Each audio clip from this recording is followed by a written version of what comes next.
tried. I had to push him away with my paddle. Fishermen are often seen as tough, persistent folks. They brave all sorts of weather and challenges, all in the hopes of a bountiful catch. But there are times when their nets pull up the unexpected, the downright bizarre. From puzzling mass fish deaths to unexplainable green blobs, join us as we dive into 15 of the most unsettling moments in fishing history. Number 15.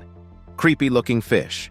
On one Sunday, specifically May 28, 2023, a Catskill, New York resident named Eric Osinski went out for a regular fishing day with his son. Their target for the day? A handful of good old trout. Instead, he got himself a creature that was a perfect embodiment of the word weird. We're talking about a creature so strange it could give the Sarlacc pit from Star Wars a run for its money. Eric was so taken aback by his catch that he decided to share the experience with his fellow outdoor enthusiasts. He took some quick snapshots of this creepy creature and posted them on Catskill Outdoors, a Facebook group for outdoor aficionados like himself. The response was exactly what you'd expect, a mix of curiosity and downright horror. Finally, the mystery was solved. The creature was identified as a sea lamprey. Now, if you don't know what a sea lamprey is, picture a slimy, serpent-like fish that latches onto other fish and sucks out their life essence with its round, sucker-like mouth filled with rows of razor-sharp teeth. Did Eric kill it? Nope, he didn't. He decided to let it go back into the water after he was done with the photo op. As for the New York State Department of Environmental Conservation and other agencies, they've been taking steps to control these undersea menaces in Lake Champlain and its tributaries.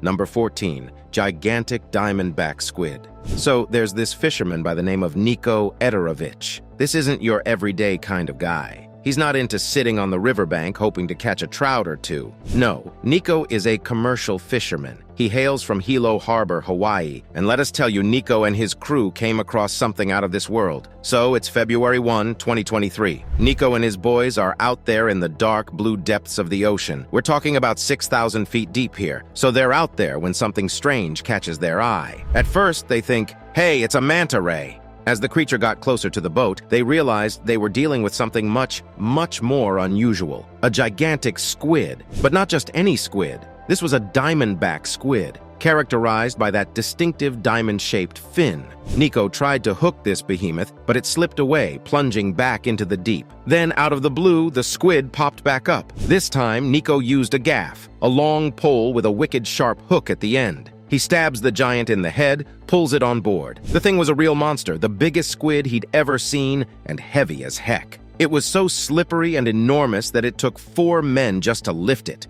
This was a real giant, measuring a whopping 4.8 feet long, 2.1 feet across, and tipping the scales at around 33.5 pounds. With his fresh record in the bag, Niko was all set to send his application to the Hawaii State Record Fishing Committee to make it official. But that wasn't the end of the line for the monster squid. Niko sold his catch to a local fish market. They hadn't seen a squid this big in years, and they estimated it could make about 100 plates of calamari. Number 13.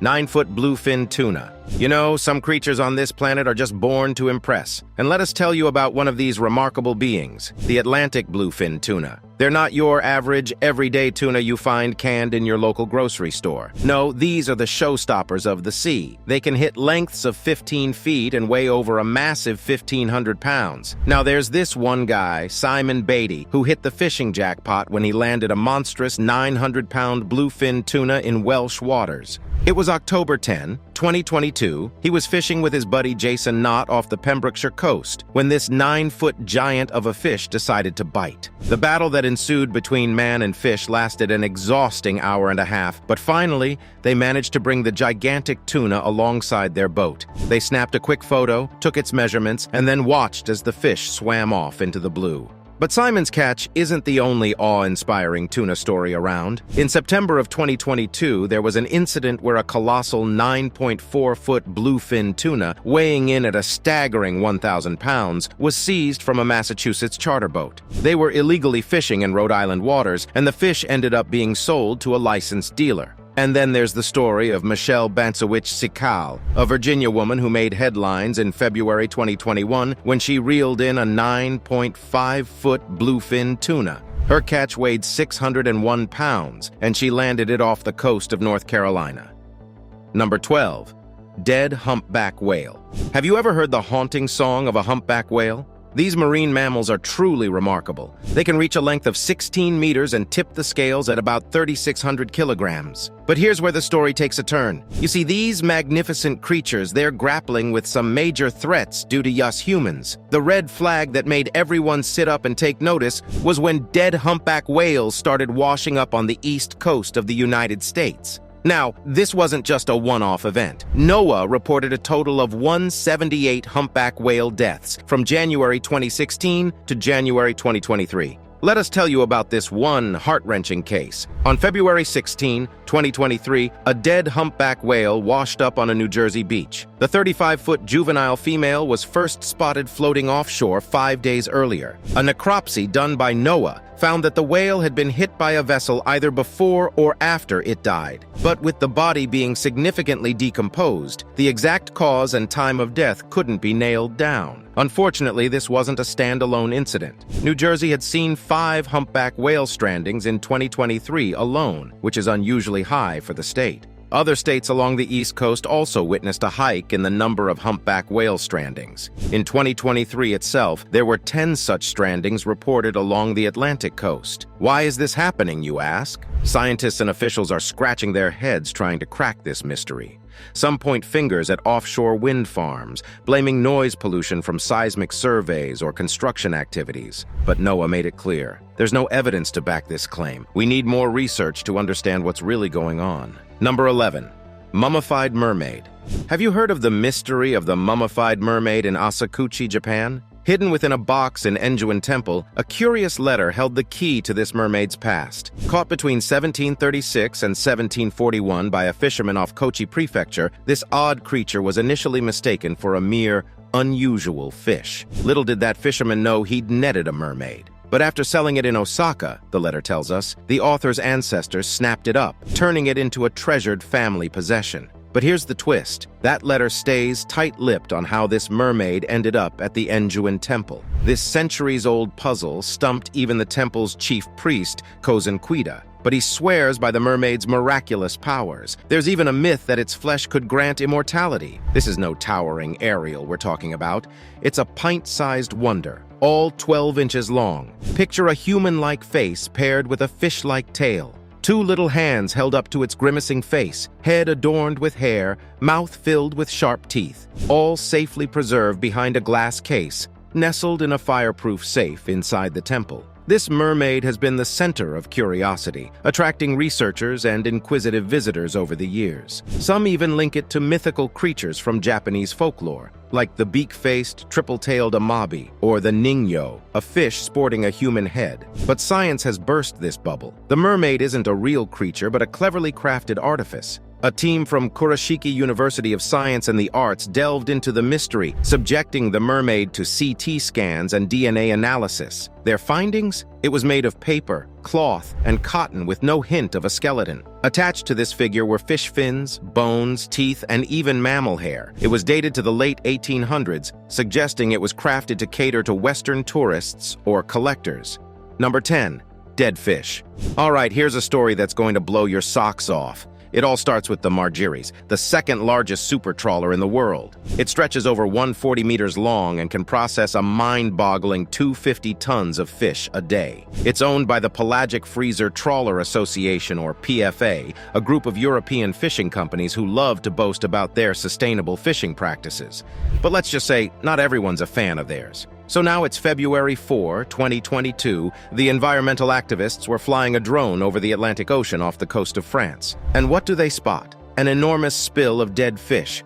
Over 100,000 of them just floating around. These are blue whiting, part of the cod family. And guess who was behind it? Yep, it was our notorious super trawler, the Margiris. According to PFA, it was an oops moment. They claimed the Margiris had a fishing incident where its net broke, leading to all these fish slipping out and dying. They stressed it was a very rare occurrence and promised the lost fish would be subtracted from the vessel's quota, as per EU law. But the people at Sea Shepherd France who spotted the spill weren't buying it. But let's take a step back and look at the bigger picture. This spill isn't just about a boatload of dead fish. It's a glaring sign of the toll industrial fishing fleets are taking on our oceans. Over a third of global fish stocks are overfished or depleted. Another 60% are maxed out. There's no room for more fishing pressure. And it's not just about the fish. Overfishing threatens food security, livelihoods, biodiversity, and even climate change mitigation.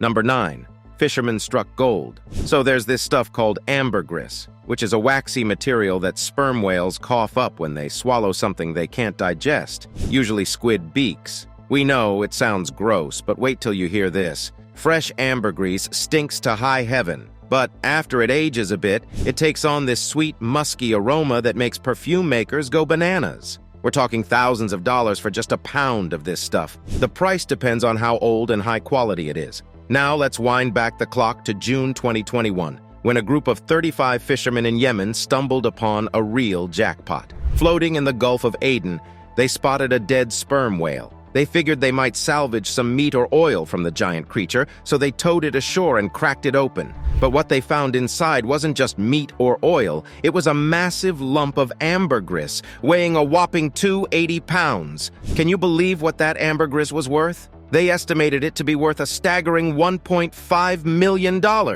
So what did they do with this unexpected fortune? They decided to divvy it up, sharing it equally among themselves and their families. Not just that, they didn't forget their less fortunate neighbors either, donating a chunk of their newfound wealth to those in need in their village. Number 8. Woman versus alligator. Vicki Baker, an interior designer from Ocala, Florida, was having what she thought would be a peaceful paddleboarding session on the Silver River. Little did she know, she was in for the ride of her life. The 60-year-old woman was out there enjoying the clear water, the chirping of the birds, the general tranquility of it all. And then out of nowhere, this ginormous alligator, about 10 to 12 feet long, starts swimming straight toward her. Vicki tried to scare the beast off, yelling at it, and even attempted to push it away with her paddle. But this gator, it didn't seem to care. It just kept coming, even trying to take a bite out of her paddleboard. Now, Vicki had seen alligators before, but this one, it was different. It was super aggressive. She suspected that someone had been feeding it, which made the situation even scarier. This alligator wasn't just going after her paddleboard. It was hissing at Vicki, showing off its massive teeth. It was one big, frightening warning sign. Vicki admitted that she was terrified, but there was a part of her that was also awestruck. In her chat with the New York Post, she said that it was kinda cool to see him, but she didn't want him coming after me, and she was just amazed by the size of him. After what must have felt like an eternity, about 5 minutes of this alligator stalking and attacking her, it finally gave up and swam away. Vicki was shaken, of course, but also a bit puzzled by the alligator's behavior. Despite her scary encounter, Vicki walked away unscathed and insisted she didn't want the alligator harmed. Number 7. Green blob fishing. Green blob fishing is this awesome trick that fishermen and women have been using to reel in some serious catches day or night. They've been rigging up these underwater LED lights, right? Green ones, mind you, because that's the color that cuts through water the best and lures in the most fish. And these lights, they can be attached just about anywhere. Boats, docks, piers, or even just dunked straight into the water. So how does this all work? Well, it's quite the spectacle. These green lights draw in plankton from the depths of the water. And where there's plankton, there are bait fish. And where there are bait fish, well, that's where the big guns come in. We're talking bass, catfish, trout, tarpon, you name it. The lights spark this sort of food chain reaction that's a mirror image of what happens out there in the wild. Now, what makes green blob fishing such a catch? First off, it shines a light on your prey. Literally. It's easier to spot the fish, and that makes them easier to catch. Secondly, it's a 24/7 operation. Doesn't matter if it's 2 in the afternoon or 2 in the morning. Those lights will still be glowing and the fish will still be going. To really nail the green blob fishing technique, you've got to keep a few things in mind. First, you've got to know where to set up shop. The perfect location and depth for the lights can depend on the type of fish you're after and the conditions of the water. Next, you've got to know your prey. The right bait and tackle can make all the difference. Number 6, dead shark gives birth. You know, sharks are truly something else. These ocean dwellers, they've been kicking it around for millions of years, and they're as varied as they come. We've got over 500 different kinds of sharks swimming our seas, but life's not always smooth sailing for sharks. They've got their fair share of trouble. Biggest one? getting snared by humans. Sometimes it's on purpose, other times it's by accident. But either way, it does a number on their numbers, especially the endangered kinds. Worst of all, sometimes a female shark that gets hooked, well, she might be pregnant. She could be carrying eggs or even little shark pups. Depending on how far along they are and what kind of shark we're talking about, these unborn babies might just have a fighting chance at life if they're put back in the water. Sounds unbelievable, right? But there have been times when folks have stumbled upon baby sharks in a dead mama shark and taken matters into their own hands. They've performed on-the-spot C-sections to save these unborn sharks. Like this one time back in 2014, a family was fishing off Florida's coast. They caught a black-tipped shark until they noticed something was moving inside it. One brave soul stepped up, did a bit of quick surgery on the dead shark, and 3 little guys came out of her and went back into the ocean, alive and wriggling. Another time, in 2021, a couple found a dead thresher shark washed up on a beach in the UK. They saw this weird bulge in her belly, got curious, and decided to take a closer look. What did they find? A single shark pup, still breathing, still alive. They gently got the pup out and put it back in the sea. Now, it's time for today's subscriber pick. One of our subscribers was on a fishing trip with their family. Their net finally caught something, but it took all of the 30 men aboard to pull it up, and what they found rattled them all. It was as if the squid and octopus had a child, and he was on steroids. Scared for their lives, they released it in the water again, but snapped a picture before doing so. Now, they couldn't get their hands on such a creature again, but that's where you come in. Can you help us solve this mystery? What is the most disturbing and mysterious catch that you have brought in while fishing? Remember to comment down below.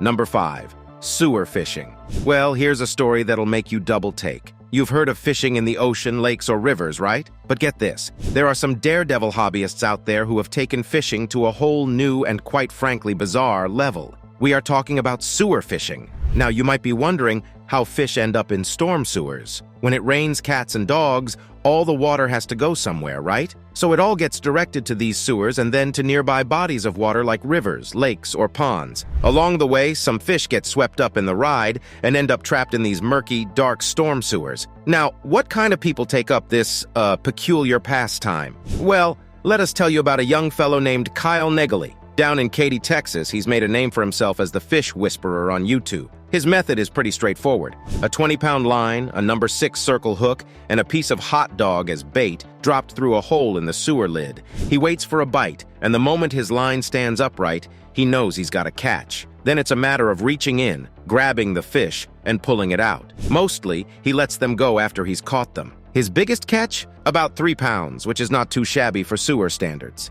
But let's face it, sewers stink, and that makes sewer fishing dangerous. They're filled with trash, dirty water, and who knows what else. Plus, there's always a risk of running into sharp objects, chemicals, or bacteria. And let's not forget, sewers are home to a lot of creatures, and you wouldn't want to disturb them or damage their home. Depending on where you live, sewer fishing might even be illegal. So before anyone gets any ideas, do your homework, respect the rules, and tread lightly. Number 4. Rare blue lobster.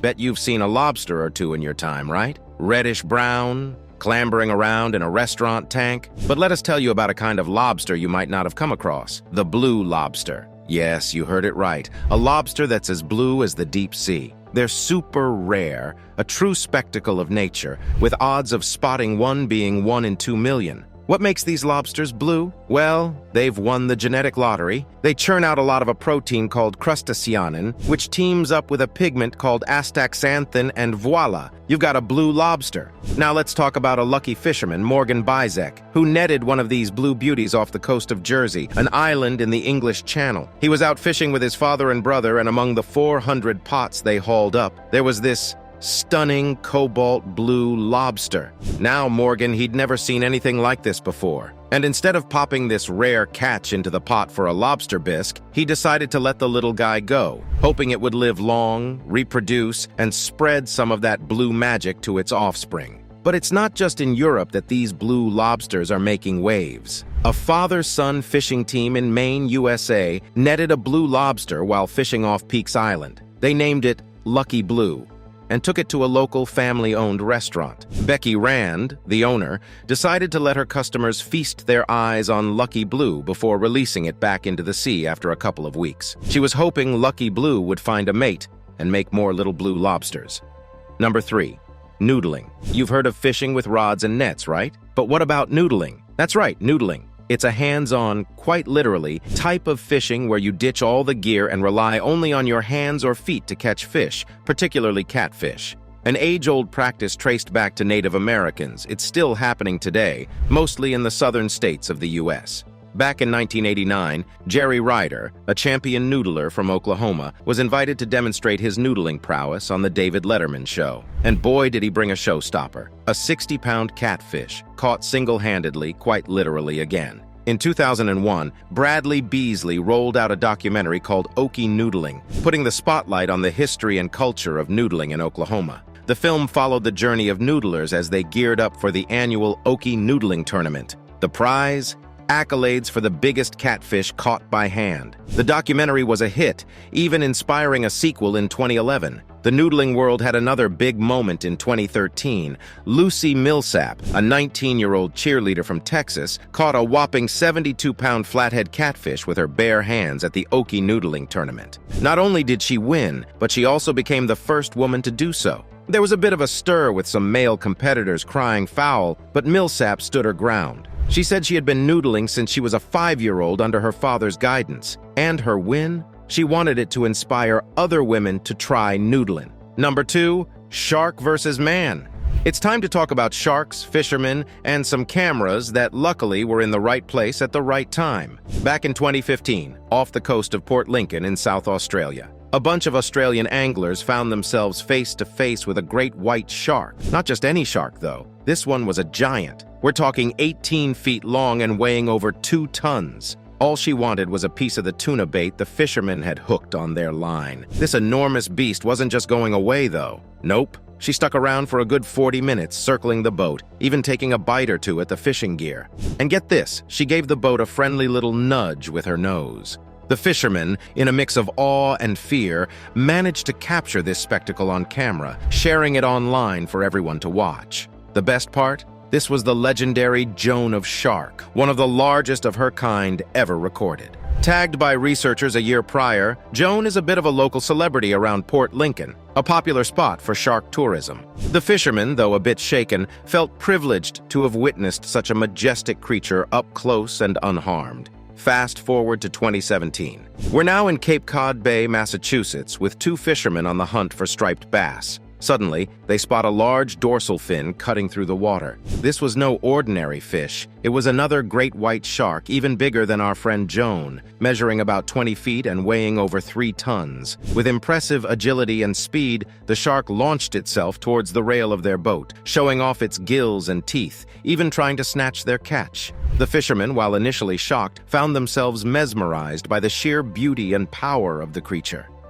Number 1. Fire fishing. Top of the list is an age-old Taiwanese fishing tradition so captivating, so otherworldly, it's gonna reel you in. We're talking about fire fishing. And no, it's not about grilling sardines, but actually catching them using fire. Originating hundreds of years ago from the indigenous Bajau people of northern Taiwan, this technique involves lighting up a stick with acetylene gas and drawing the fish to the surface using the bright, mesmerizing light and warmth. Then the fishermen swoop in with their nets to catch these silver-scaled beauties, locally called fireflies of the sea, due to their shimmering scales. During the Japanese colonial period around the late 1800s and early 1900s, fishermen started using a new explosive compound, calcium carbide. When mixed with water, this stuff produces acetylene gas, which when ignited, lights up like a mini sun. The fishermen call these calcium carbide chunks sulfuric stones due to their funky smell and look. Imagine a coastal town in New Taipei City called Jinshan, once illuminated by around 100 of these blazing fire fishing boats. In the peak season, from May to August, it was an unbelievable spectacle. The sea lit up with the golden glow from the fires, an image so captivating it used to lure tourists and photographers from all over. Now, fast forward to today. Only a single fire fishing boat remains in Taiwan, helmed by Huang Shunxi, a 65-year-old fisherman who carries the flame for this incredible tradition. Huang, who got into this line of work following his father's footsteps, is driven by a desire to keep the culture and history of fire fishing alive. Thanks for watching, and we'll see you in the next one.